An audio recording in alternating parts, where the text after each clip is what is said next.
Well, we have got some more breaking news coming not out of the Mile High City. I was just sitting down to record a completely unrelated video when Adam Schefter dropped this Shefty bomb, bringing that in, if I can get my computer to cooperate. There we go. Former Broncos quarterback Zach Wilson reached agreement on a one-year, $6 million fully guaranteed deal that could grow to $10 million with the Miami Dolphins. So Zach is now back in the AFC East. I am bummed because I was hoping that we could retain both Jarrett Stidham and Zach Wilson. I wanted to keep that continuity in the quarterback room. All three of our quarterbacks seem to have a very fruitful and really dynamic relationship both on and off the field. And I thought that Jarrett and Zach were both really good mentors for Bo Nix. Zach in particular because if you think about it, he was a first-round quarterback bust that kind of did almost everything wrong when he was developing his career.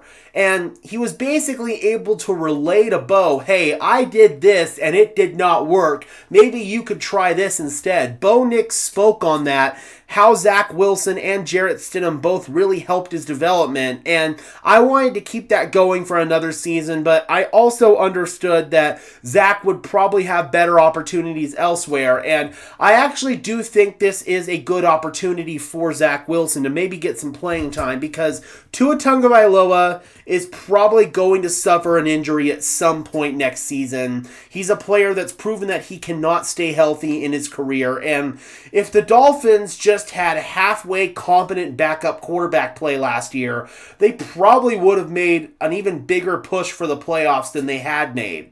They were starting Tim Boyle, Snoop Huntley, and Skylar Thompson at backup quarterback, and that just is not going to work for you, man. You're not going to win a lot of games with those kind of players. I know that I was kind of labeled a Zach Wilson hater during training camp last year, but that was just because I was trying to dismiss any notion out there that he was going to start.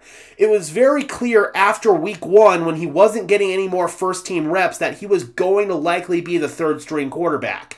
But he did show a lot of improvement and a lot of growth during training camp and during the preseason. You think about that preseason finale against the Arizona Cardinals, and yes, it was going against a JV squad made of a lot of players that aren't even on NFL rosters right now, but the processing and the decision-making and all of that stuff was there from Zach Wilson. He showed those flashes of why he was a number 2 overall pick. And having this year in Sean Payton's complicated system to sort of football rehabilitate, if you will, under Bo Nix and under Jarrett Stidham, it was a good symbiotic relationship for both Zach Wilson as well as the rest of the quarterbacks. And I'm bummed to lose that. I really am. But I do think Zach's going to get an opportunity, especially if Tua goes down, which it's pretty inevitable that at some point he will. So good for Zach, man. I'm happy that he landed somewhere, but I was hoping it would be back here in Denver.